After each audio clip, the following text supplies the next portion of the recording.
छत्रपती शिवरायांबद्दल अवमानकारक वक्तव्य करत इंद्रजित सावंत यांना धमकी देणाऱ्या प्रशांत कोरटकर याला अखेर अटक झालेली आहे। महिन्याभरापासून पोलिसांना गुंगारा देणारा प्रशांत कोरटकरचा अखेर शोध लागला।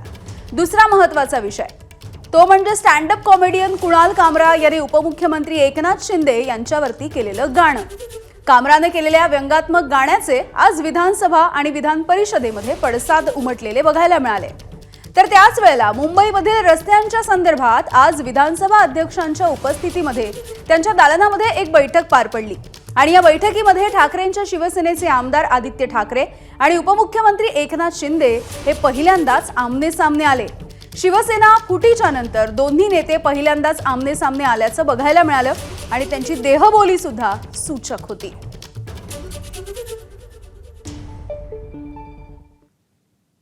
या सगळ्या घडामोडी सविस्तरपणे बघूयात।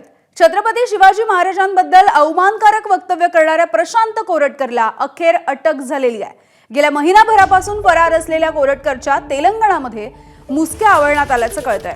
फरार प्रशांत कोरटकरवरून विरोधकांनी सरकारला चांगलंच धारेवर धरलं होतं। मात्र आता एवढे दिवस पोलिसांना चकवा देणारा प्रशांत कोरटकर नेमका होता तरी कुठे आणि महिनाभर लपण्यामध्ये त्याच्या मागे नेमका कुणाचा हात आहे का याचा तपास होणं सुद्धा महत्त्वाचं आहे। दरम्यान फरार असताना सुद्धा कोरटकरने 2 गाड्या वापरल्याची माहिती आता समोर आली आहे।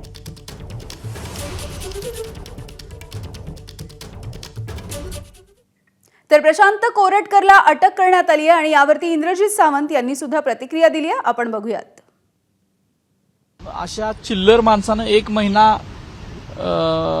आमच्या कोल्हापूरची भाषेत बोलायचं झालं तर तंगवातंगवी केली, ही खूप मोठी गोष्ट आहे। शिवाजी महाराज, संभाजी महाराज, राष्ट्रमाता जिजाऊंच्या बद्दल विष ओकणाऱ्या व्यक्तीला अटक करावी म्हणून सातत्याने त्यांनी सोशल मीडिया असेल आणि इतर जी माध्यमं आहेत त्याच्यावर विषय लावून धरला।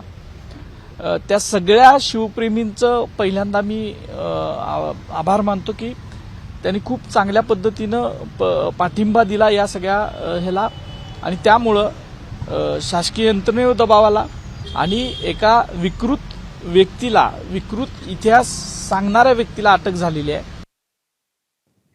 विरोधकांनी सत्ताधाऱ्यांवरती आता निशाणा साधलेला आहे आणि कोरटकरच्या अटकेला उशीर का झाला असा सवाल सुद्धा जयंत पाटील यांनी विचारलाय।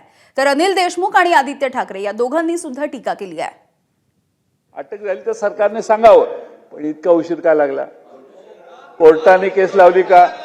बर त्याने झक मारल्यावर त्याला प्रोटेक्शन का दिलं सरकारने?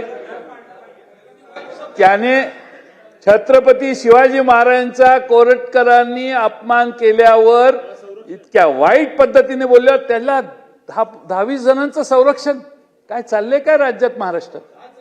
अशा माणसाला संरक्षण म्हणजे सरकारला काय अभिप्रेत आहे हे पुन्हा एकदा तुम्ही इंडिकेट करताय। हा माझा मूळ मुद्दा आहे। इतका चिल्लर माणूस हा फरार होतो, त्याला जर पकडायला 1 महिना लागत असेल तर त्याचं सर्वांना आश्चर्य होणार आहे। आता प्रशांत कोरटकर याला अटक केली आणि आता त्याच्याकडनं माहिती काढली पाहिजे की त्याला कोणी संरक्षण दिलं, कोणाच्या संरक्षणामध्ये तो इतके दिवस होता, कोणाच्या संरक्षणामध्ये तो फरार झाला। या सर्व गोष्टी आता पोलिसांनी आता त्याच्याकडनं काढल्या पाहिजेत, तेव्हा जनतेला माहीत होईल की याला कोणाचं संरक्षण होतं। कोरटकरला पकडले गेले असो तरी आनंद आहे। आता कुठच्या परिस्थितीत म्हणजे त्यांना VIP ट्रीटमेंट देऊन आणणार की त्यांना बेड्या ठोकून आणणार?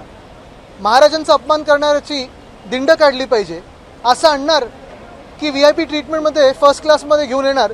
हा एक प्रश्न उपस्थित होतोच। तर विरोधकांनी केलेल्या या टीकेला सत्ताधारी नेत्यांनी सुद्धा प्रत्युत्तर दिलेलं आहे।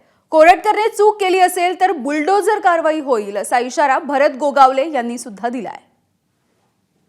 त्याला पकडायला उशीर झाला तर ठीक आहे झाला, पण त्याची पण कारण पुढे येतील ना। कुठली कारण? तो कसा गुंगारा देत होता? आता त्याचा दुबईतला का कुठला, आम्ही सुद्धा माध्यमांमध्ये फोटो बघितला, ते परदेशातला फोटो, ते जाणीवपूर्वकच त्याने टाकला होता ना। त्याचं लोकेशन ट्रेस होऊ नये, आपण कुठं आहे हे पोलिसांना कळू नये म्हणून त्यानं टाकलेला गुंगारा होता, पण त्यातनं सुद्धा मात करून पोलिसांनी शोधलं त्याला। या बाबतीत पहिल्या दिवशी माननीय मुख्यमंत्री महोदयांनी सांगितलेलं आहे की नियमानं त्याच्यावर सगळ्या कारवाई होतील। अँटीसेप्टी बेल काही दिवसासाठी घेतला होता, त्यामुळे पोलीस अटक करू शकतो. त्यांचा पिरियड संपला आणि मग आता त्याला अटक करण्याची प्रक्रिया सुरू झाली. ते पळाले बाहेर, त्याला तिकडून पकडून आणला. कोरटकरच्या घरावर देखील बुलडोझर चालायला हवा असं आदित्य ठाकरे म्हणतायत. योग्य असेल तर होईल, त्याची काय काळजी करायचं कारण नाही. अयोग्य बोलले आहेत ना. ते चुकीचं बोलले त्याबद्दल आता आमचं सरकार, आमचे मुख्यमंत्री, उपमुख्यमंत्री त्याच्या विचाराधीन आहेत. काय करायचं. एबीपी माझा, उघडा डोळे बघा नीट.